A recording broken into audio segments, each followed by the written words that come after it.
Hello दोस्तों, स्वागत है आप सभी का आपके अपने यूट्यूब चैनल पे। आज हम लेकर आए हैं इंडियन ज्योग्राफी का एक इम्पॉर्टेंट टॉपिक, जिसमें हम पर्वतों के बारे में जानेंगे। इसमें सबसे जो बेसिक चीज़ें थी उसको हमने पिछली वीडियो में डिस्कस कर लिया है और उसको ट्रिक से याद किया है, आप उसको देख सकते हैं।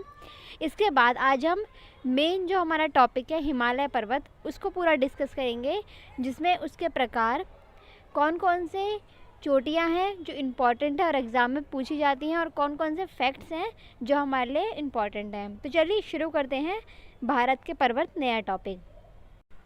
सबसे पहला क्वेश्चन हमारे माइंड में ये आता है कि हिमालय पर्वत का निर्माण कैसे हुआ।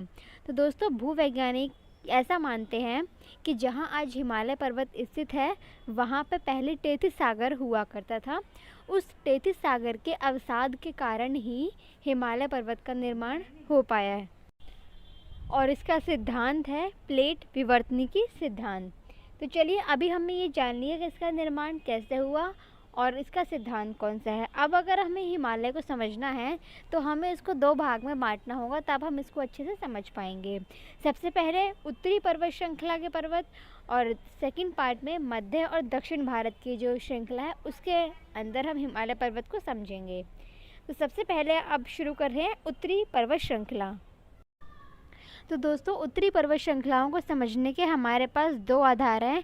एक तो चट्टानों की आयु के आधार पे हम समझ लें, या फिर नदियों के आधार पे। इसको हम ट्रिक से याद करेंगे तो डोंट वरी, और अच्छे से देख के याद करेंगे तो हमें याद हो जाएगा। सबसे पहले आयु के आधार पर। आयु के आधार पर हम इसको तीन भाग में समझ सकते हैं। सबसे पहले बृहत हिमालय, इसको महान हिमालय भी कहते हैं। इसको आप पिक्चर में देख रहे हैं, ये बिल्कुल इसी तरीके से आपको माइंड में सेट रखना है।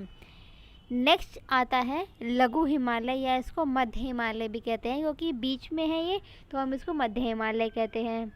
और यहाँ पे हिमालय का आकार थोड़ा छोटा हो जाता है, इसलिए हम इसको लघु हिमालय भी कहते हैं। और तीसरा प्रकार है शिवालिक। तो यहाँ हमने बृहत, लघु और शिवालिक, इन तीनों प्रकार को इमेज में देख लिया है। अब इसको डीप में देखेंगे कि कौन कौन से फैक्ट इम्पॉर्टेंट हैं।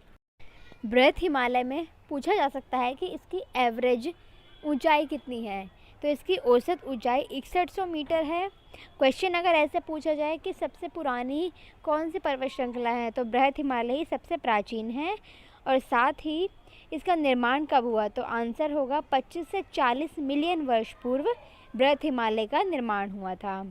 क्वेश्चन अगर पूछा जाए कि सबसे ऊंची चोटी कौन सी है, तो माउंट एवरेस्ट जो सबसे ऊंची चोटी है विश्व की, सबसे ऊंची चोटी यहीं पर है, इसी बृहत हिमालय में। और ऊंचाई पूछ ले तो 8848 मीटर इसकी ऊंचाई है।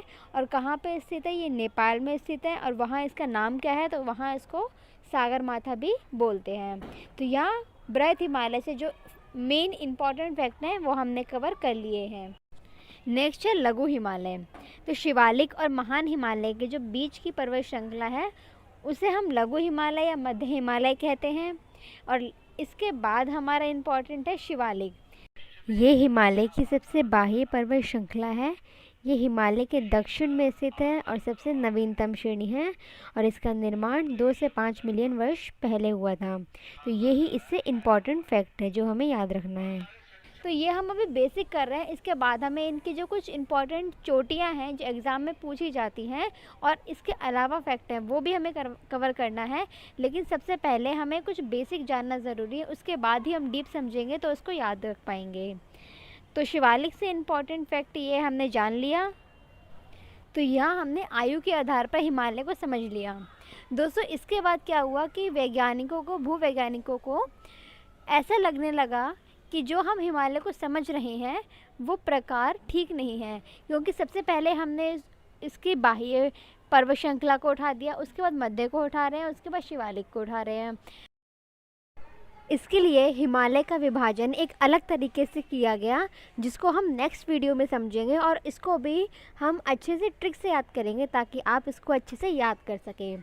हिमालय के बीच से जो जो नदियाँ निकलती हैं उसके आधार पर हिमालय का विभाजन किया गया है, जो समझने में भी आसान है और याद करने में भी आसान है, और क्वेश्चन में कई बार पूछ जाते हैं। तो चलिए मिलते हैं नेक्स्ट वीडियो में। अगर आपको कंटेंट और ट्रिक्स अच्छी लगी हो तो इसको लाइक करें, शेयर करें, सब्सक्राइब करें। धन्यवाद।